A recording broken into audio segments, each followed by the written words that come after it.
Salut, c'est Red, ça fait un mois que je travaille sur le jeu Epic Battle Run et cette fois-ci j'ai envie de changer un peu le programme puisque j'ai envie de faire un premier bilan. Alors petit disclaimer, mon but n'est pas de faire des généralités par rapport au monde du jeu vidéo, mais plutôt de partager l'expérience subjective d'un créateur de jeux vidéo indépendant.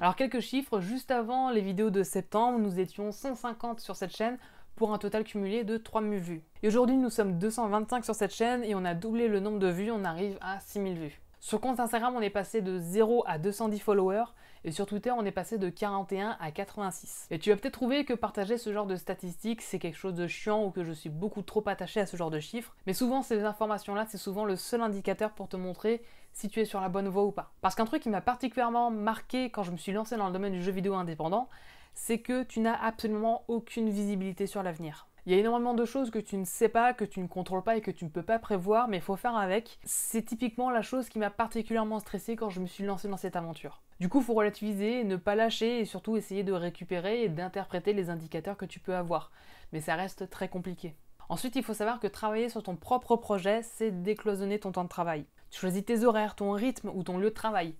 Enfin, t'as l'impression de choisir. T'as l'impression de choisir, mais le travail ne se fera pas tout seul, donc dans tous les cas, si tu veux que ton projet avance, faut charbonner. Et parfois, c'est charbonner sur des sujets que tu maîtrises pas forcément, donc à ce moment-là, il va falloir apprendre sur le tas. Et dans mon cas, après un mois de développement, mon planning est relativement stable, donc voilà un peu ce que peut donner une semaine type.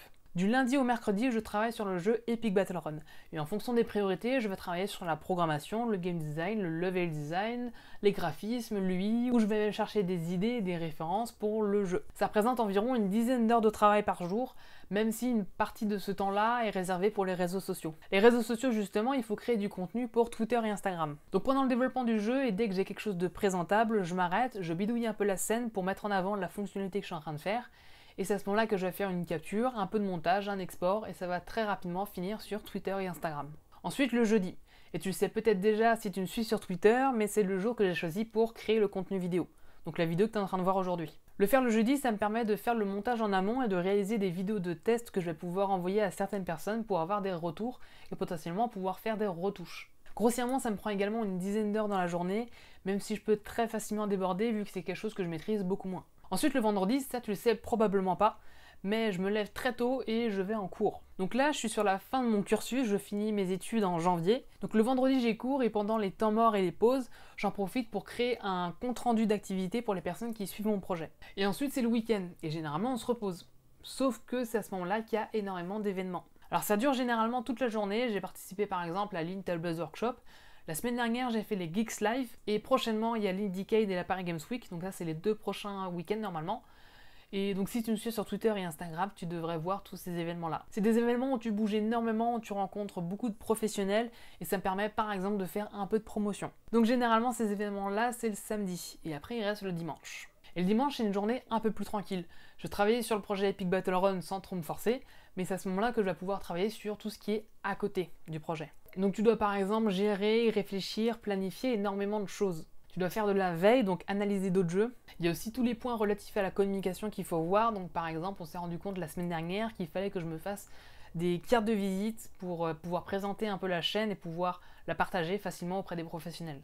Il faut également gérer toutes les notions liées à l'argent, où est-ce que tu vas dépenser de l'argent, combien tu vas dépenser, combien ça va te rapporter, etc. Il faut faire des budgets, il faut faire des plannings pour avoir un peu de visibilité sur ce que tu vas faire. Donc je travaille tous les jours de la semaine sur ce projet-là et je vais pas me plaindre parce que je l'ai choisi. J'y prends aussi énormément de plaisir à partager ce genre d'expérience-là et également à travailler sur un projet qui me tient à cœur. Mais forcément, tout n'est pas rose, psychologiquement par exemple, c'est assez difficile. La difficulté, je savais déjà qu'elle était là puisque j'avais déjà réalisé une césure il y a 2 ans qui partageait certains points en commun avec le projet que je suis en train de faire. Donc je sais à quoi m'attendre et je sais comment je fonctionne dans ce genre de situation-là. En travaillant continuellement sur ton jeu, au bout d'un moment, tu vas avoir des questionnements, ce qui est tout à fait normal, mais parfois ça peut pas être sympa du tout pour toi. Tu peux par exemple connaître la frustration de ne jamais avancer assez vite selon toi.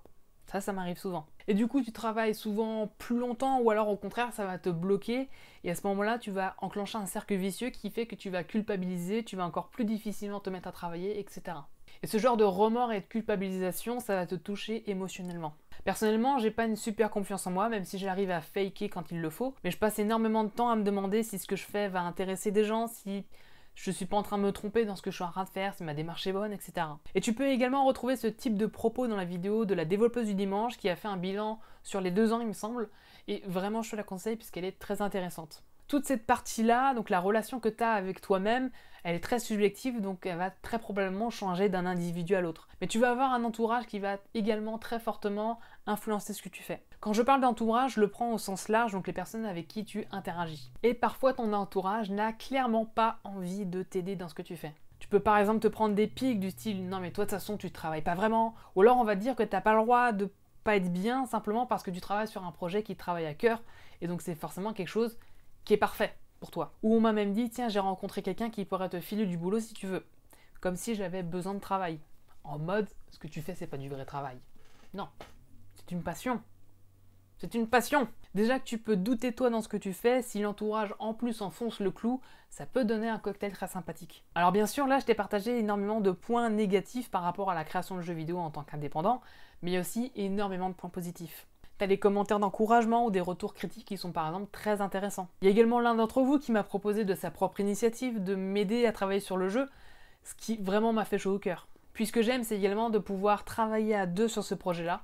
Donc je travaille avec Anna, qui est une game artiste. J'adore ce qu'elle fait et elle m'aide énormément sur la production de jeux. Et avoir l'avis d'une personne tierce me permet de réfléchir aux mécaniques que je vais implémenter et du travail à réaliser par exemple. Et dans le truc positif, il y a également tous les événements auxquels je n'aurais pas participé si j'avais pas commencé ce projet. Il y a encore beaucoup de choses que je peux te partager sur ce premier mois de développement, mais là la vidéo serait beaucoup trop longue. C'est une expérience qui est riche et qui est très prenante et je sais que pour les prochains mois, je vais encore vivre des trucs qui vont être vraiment super cool.